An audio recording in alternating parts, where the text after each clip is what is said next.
3 million pages of evidence, thousands of unsealed flight logs, millions of data points, names, themes, and timelines connected. You are listening to the Epstein Files, the world's first AI-native investigation into the case that traditional journalism simply could not handle. Welcome back to the Epstein Files. Last time we examined how art gave Epstein financial cover and social legitimacy. Today we follow the private club and luxury hospitality pipeline that gave him recruitment access and operational cover in plain sight. As always, every document and source we reference is available at epsteinfiles.fm. So start in 1998 at Mar-a-Lago. Virginia Giuffre is a teenager working in the locker room when Ghislaine Maxwell approaches her and pitches paid massage work for Jeffrey Epstein. That is the front end of a repeatable recruitment system built inside elite service venues. And we need to be very precise about what we're auditing here today. Yes. This isn't about random encounters. What the documents show is a supply chain, a very deliberate one. Right. When you go through the civil lawsuit depositions, the flight logs, even the employment applications they found in Epstein's safe. You see a pattern, a reliance on the architecture of luxury. So the thesis that's really supported by these documents is that he leveraged this whole infrastructure. High-end resorts, private clubs, even corporate luxury staffing. He used it to facilitate a trafficking network. It was the machinery. And the mechanism that just keeps appearing in file after file, it's this idea of frictionless service. That's the industry term. Okay. Definitely.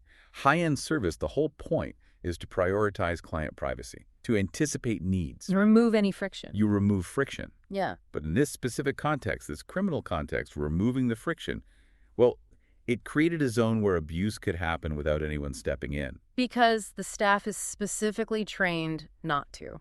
They're trained not to see. Yeah. Or if they do see, they're trained not to speak. So let's begin with that primary evidence block.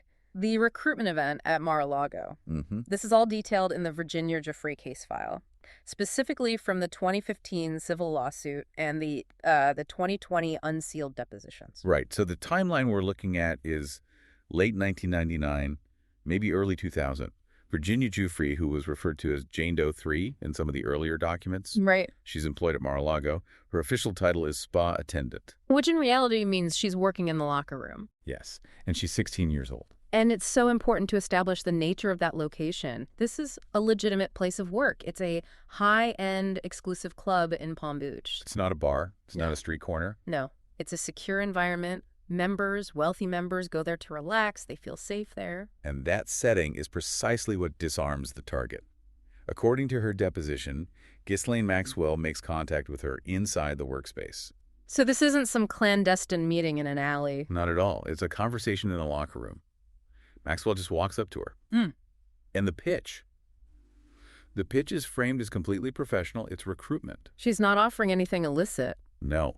She's soliciting massage work for a client, a wealthy client. For Jeffrey Epstein. For Jeffrey Epstein. The pitch is very specific, something like, I have a friend who needs massages. He pays very well. It leverages that economic difference immediately. Of course.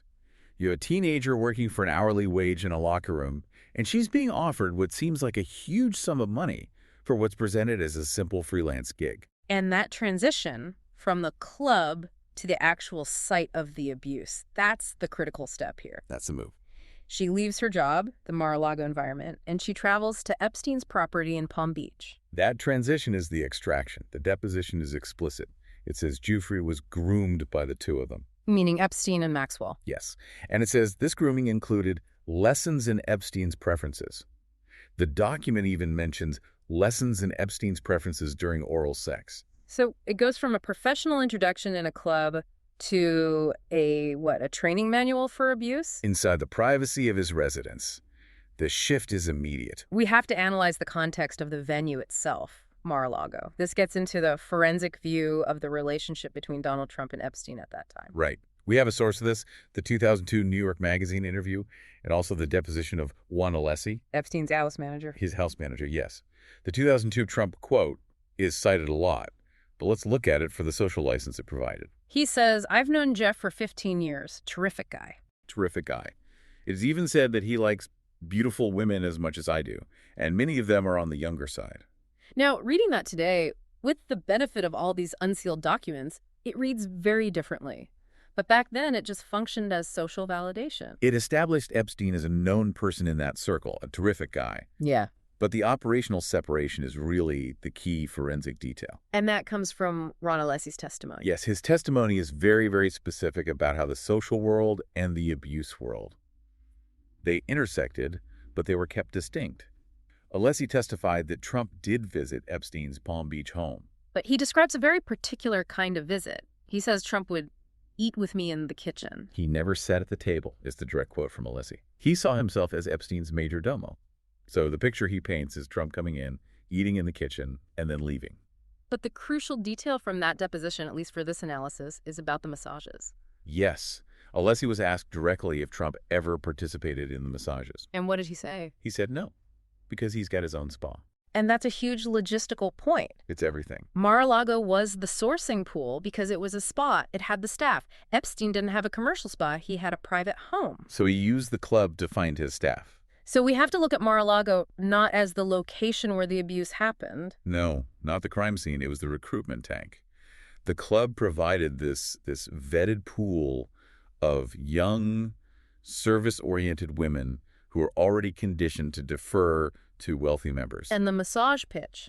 That was the extraction method. That's how you move them from the public, legitimate space of the club into the private, controlled space of the house. Which brings us to the next block of evidence, this venue-based recruitment model.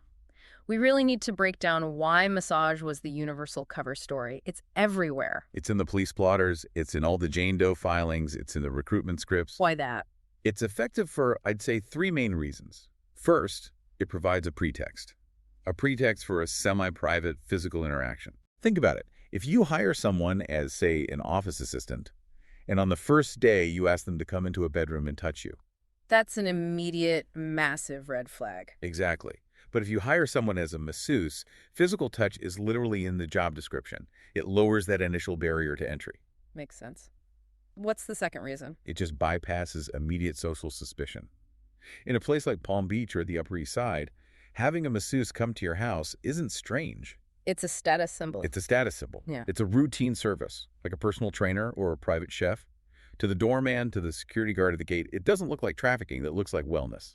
And the third? It targets a very specific demographic. Just like with Shoe-Free, the recruitment happened in these places where a service hierarchy already exists. Spas, hotel locker rooms, luxury service roles. Places where the staff are conditioned to be compliant. Yes. If you're a spa attendant, your whole job is to be helpful, to be invisible, and to be deferential to the VIP. Yeah. You are trained day in and day out to say yes. And in this venue model, we have to talk about Maxwell's role. She was the bridge. In that Mar-a-Lago incident, Epstein didn't walk into the women's locker room himself. He couldn't. That would have set off every alarm. Security, management, someone would have intervened. So Maxwell was the bridge. She was the bridge. As a female socialite, her presence in a women's locker room is completely natural. A wealthy club member chatting with a female attendant Is not a threat. It's not a threat. She reduces the target's defenses in a way an older man never could. She normalizes the entire request. So you have the venue providing the pool of targets. Right. The cover story providing the access. And the bridge providing the trust. It was a system. It functioned like a well-oiled machine. And it wasn't just this informal, one-off recruitment. Which takes us to the next block, the operational patterns within luxury hotels. Yes. We have documents, actual resumes, and cover letters that were recovered from the Epstein files. We're looking at applications from people like Frau Julian Tono and a couple who were just referred to as Michael and Kim. Let's start with that Julian Tono application. The cover letter itself is addressed, "Dearest Mr. Jeffrey Epstein." Which is an unusual salutation, even for a personal service job.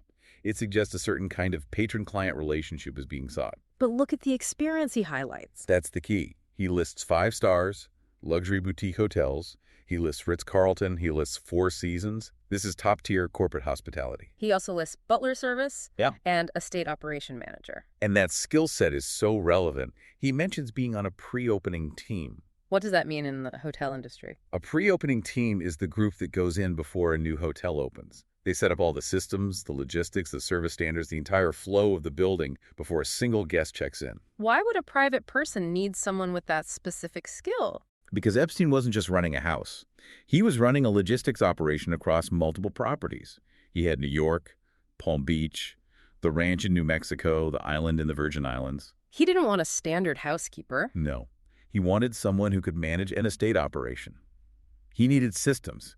He needed someone who could handle the constant movement of people, guests, victims, business associates, with the quiet precision of a Four Seasons. His resume also says he can deal well with guests, staff, and trades. And deal well with is, it's code. It's code for conflict resolution, for gatekeeping, for making problems disappear quietly. So he was actively seeking out staff trained in these corporate luxury standards. Because those standards emphasize one thing above all else: invisibility.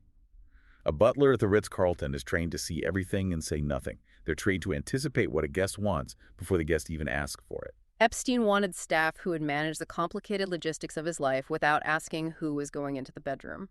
And why they were there. Which leads directly to the next evidence block.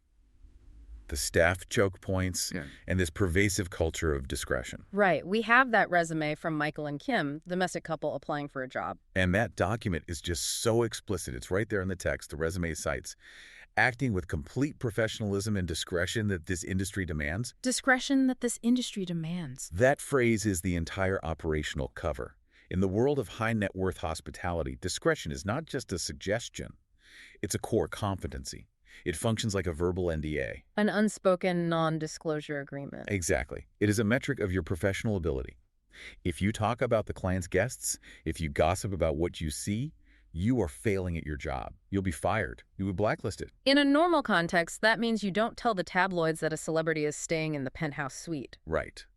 But in this context, it meant you ignore the constant traffic of young women and girls. This is where we should circle back to the Juan Alessi testimony, because as the house manager, he was the primary choke point. He was the gatekeeper. Alessi's deposition details exactly how this discretion worked mechanically on a day-to-day basis. He testified that he controlled the black book. He controlled the schedule. So he managed the entire flow of people into the house. He knew who was coming for a massage and who was coming for a business dinner. He separated the different streams of traffic. He normalized it. That's the crucial function. The staff norms that he enforced allowed these high-profile figures, the files mentioned Prince Andrew, politicians, business leaders, to mix in that same environment. How did that work? Alessi made sure the dinner guests were serviced in the dining room or the kitchen, while the massage appointments were routed somewhere else, to the massage room. So by treating both as just appointments in the schedule book? The staff sees it all as business as usual. It blurs the lines for any outside observer. To them, it just looks like a very busy house owned by a very important man with many, many guests. It effectively launders the nature of the guests. If a figure like Prince Andrew walks in the front door, the entire house feels legitimate. It gives it a seal of approval. So if a minor walks in 10 minutes later for a massage, she is covered by that blanket of legitimacy that the prince just provided. Precisely. Which takes us to the next level of this operation, the private club networking shield. The social legitimacy wasn't just a byproduct, it was an active shield.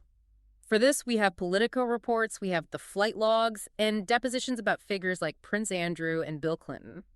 The mechanism here is what you could call reputational laundering. Membership in these exclusive clubs, attendance at these A-list events, it all functioned to wash Epstein's reputation clean. We have records of Epstein and Maxwell attending a party thrown by Prince Andrew at Sandringham. Think about that. Being at a party at the Queen's private estate, it carries a massive presumption of safety and legitimacy. It's the ultimate social disinfectant. Exactly. And then you have the Clinton flight logs. The logs show the presence of Secret Service agents on some of those flights. And that is a powerful signal to any staff on the ground. It's an overwhelming signal. If you're a hotel manager or an attendant at a private airport hangar, and you see men with earpieces and federal badges getting on a plane, you assume that entire operation is government sanctioned. You assume it's legitimate. You don't ask to see the ID of the young women who are boarding with them. The very presence of the Secret Service essentially switched off the normal security and curiosity of all the lower-level hospitality staff they encountered. The logic would be, well, if the Secret Service isn't stopping this, why on earth should I? Correct. It's not my place. Yeah. And this shield, this aura of legitimacy, It extended even after his first conviction. We have to look at the context of that 2008 sweetheart deal, the plea deal records. Right. The deal that let him serve just 13 months, but with work release. Which is another example of this hospitality pipeline kind of functioning, but within the legal system itself. It is. The work release program allowed Epstein to go back to his office, his venue, for 12 hours a day, 6 days a week. He maintained the facade of being a businessman. He wasn't in a cell. He was in his office tower taking meetings. The community, the people in his building, they saw him coming and going. It completely normalized his presence all over again. And Maxwell was very active in maintaining this shield, too. There's a 2015 email correspondence that was unsealed. Yes, this is a draft email. It was sent from one of Epstein's email accounts, but the language and the content make it clear it was written by Maxwell, or at least for her. What does it say? It's drafting a public statement, denying the allegations against her, and claiming that she was the real target of false allegations. So it shows they were actively managing their public reputation. They were managing the narrative inside those clubs. They understood that if they lost their standing in those social clubs, in those philanthropic circles, They would lose their recruiting ground. they'd lose everything. So they fought tooth and nail to maintain the story that they were the ones being victimized. Let's move to the last block of evidence, the security records and the delayed disclosure. This is really the paradox of these high-end venues. They're built on privacy, but they are constantly documenting everything. That is the paper trail paradox. Private clubs, luxury hotels, they maintain meticulous, rigorous logs. Gate entry logs at a place like Mar-a-Lago. Flight manifests for every private jet. Guest registration cards at every five-star hotel. They do this for their own security. It's to protect the VIPs. But in the process of protecting them, they create a perfect record of the activity. The very surveillance that was designed to protect the privacy of the wealthy ended up documenting the trafficking. But the problem is that data is proprietary. It's the private property of the hotel or the club. So it is not released, not unless there's litigation. And that gets us to delayed disclosure. Exactly. While these logs existed for years, logs showing who was on the flights, who was checking in, the movement of victims, they were only released because of aggressive civil litigation, subpoenas. The venues didn't come forward voluntarily. No. They did not voluntarily report suspicious activity they saw. They held onto the records because their entire business model depends on not reporting what their guests do. There's also a smaller detail in the source material, something about a Paul Gardner and a large jewelry box. It's an interesting detail from one of the source files. It mentions a jewelry box containing a lot of different items, and it's suspected that these were taken from victims. The file links it to a possible black market context. But for our purposes, it highlights what was happening inside these private homes. It highlights the accumulation of evidence. Trophies, perhaps. Yes. In a normal hotel, a maid might find a jewelry box full of random passports or trinkets and report that as suspicious. Absolutely. They'd report to security. But in a private residence, or one of these discrete venues, the staff sees the box. Yeah. They might suspect what it is. But that culture of non-interference keeps them from saying anything. So the physical evidence just sits there in the room. It remains in the room, untouched and unreported. Okay, let's try to synthesize all of this. We've looked at the recruitment, the staffing, the cover stories, the records. What is the final conclusion here about this pipeline?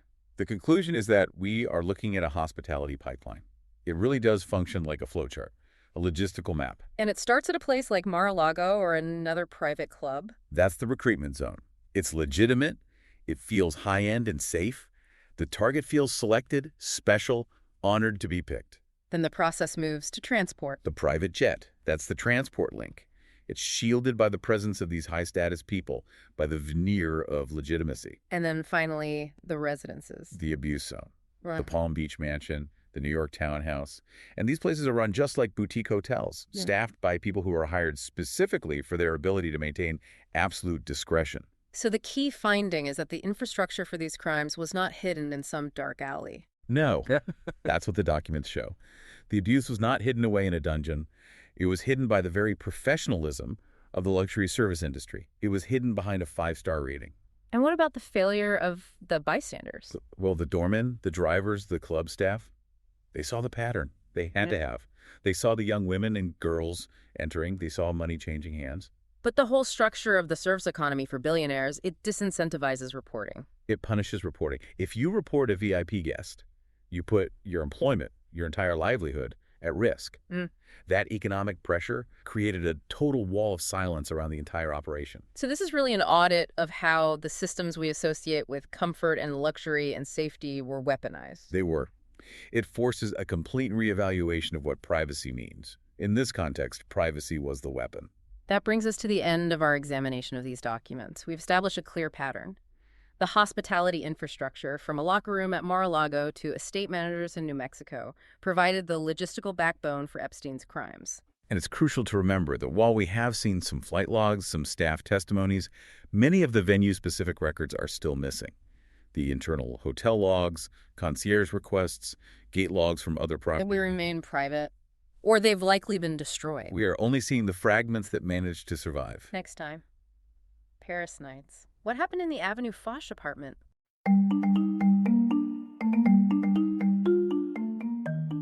You have just heard an analysis of the official record. Every claim, name, and date mentioned in this episode is backed by primary source documents.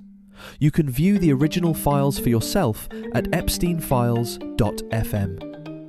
If you value this data-first approach to journalism, please leave a 5-star review wherever you're listening right now. It helps keep this investigation visible. We'll see you in the next file.